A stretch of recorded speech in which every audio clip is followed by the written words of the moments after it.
not to be unexpected for an organization and for a parade or a festival, a celebration, a rally, however you choose to call it, people call it different things. At the 30-year point, there needs to be some discussion about renewal, about what pride means,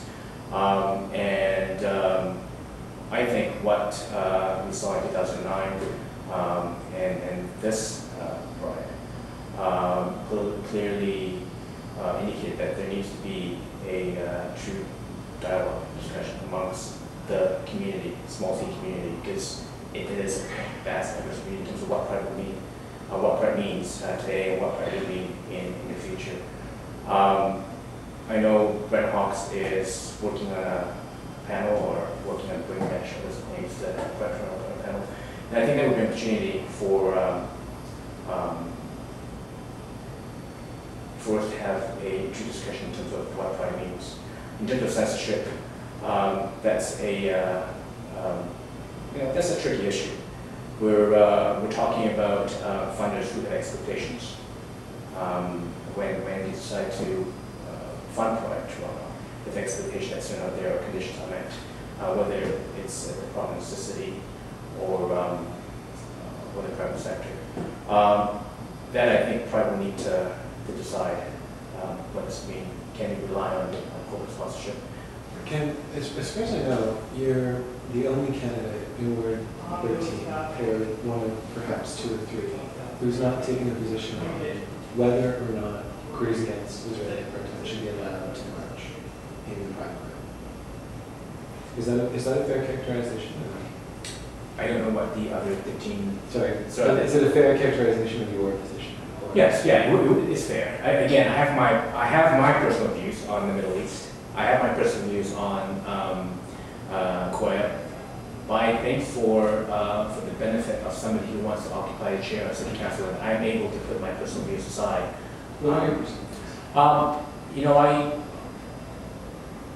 I think there are perhaps different ways that Korea would be able to voice its concerns with what's happening in the Middle East. I mean, my views in the Middle East is that for a stable region, we need an independent and viable Palestinian state.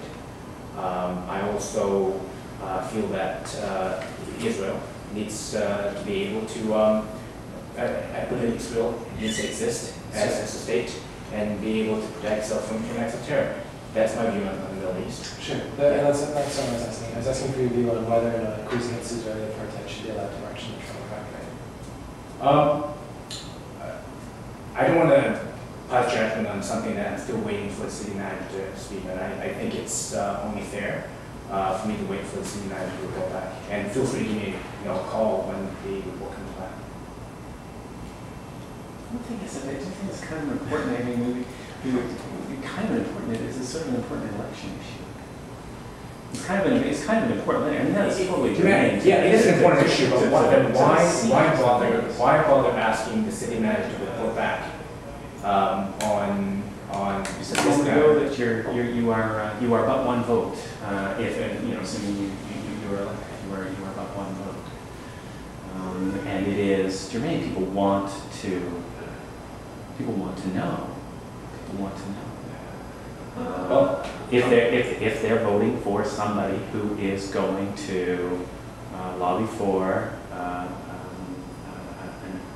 nearly absolutist position on freedom of expression in the Pride Parade that is congruent with the Pride Parade sort of foundational root sort of thing, or somebody whose honest political position is that, and honest feelings are that Pride needs to, or maybe ought to move in a different direction, that includes certain policies of keeping this particular group out of the parade in order to secure the political capital it needs to continue getting its funding. Well, I think I've been clear this afternoon in terms of saying I don't believe that policy should be made for a specific group or a specific action.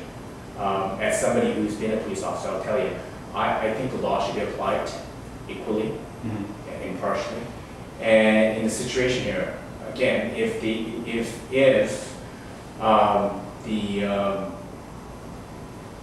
Pride Toronto relies on funding from sponsors, whether it's corporate or public funding, and their expectations, or as you call it, strings attached, then that is something that needs to be determined by the pride board on whether it's worth going after the funding. If you say freedom of expression is it is ultimately up to the city whether or not to extend the funding. Right? Whether or not Kaya participates or not, it's up to the city to extend the funding or not to extend the funding, whether or not Kaya participates in the Pride Parade.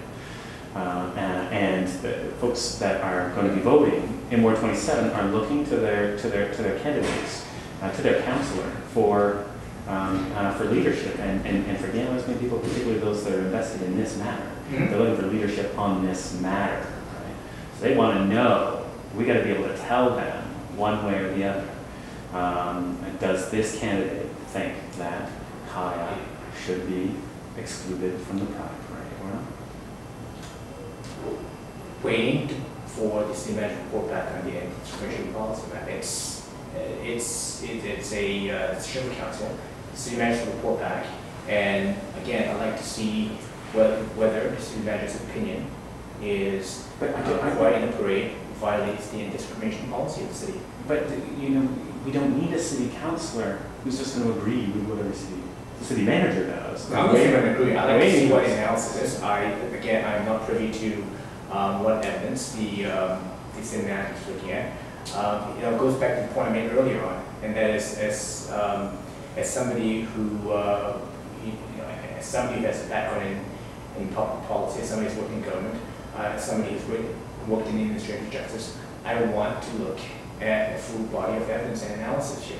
I don't even know what the city manager is relying on when he's making but that determination. This isn't a police investigation, it's a political process, right? It's about feelings and opinions and passions. It's not about empirical evidence, right? Should this group be allowed to participate or not? Waiting for a city manager to report back on whether this group has violated anti-discrimination policy. There's no point in doing that work if the council just going to discount it. I'm not saying I will rubber stamp every decision that comes from city manager. I'd like to see what's behind his recommendation.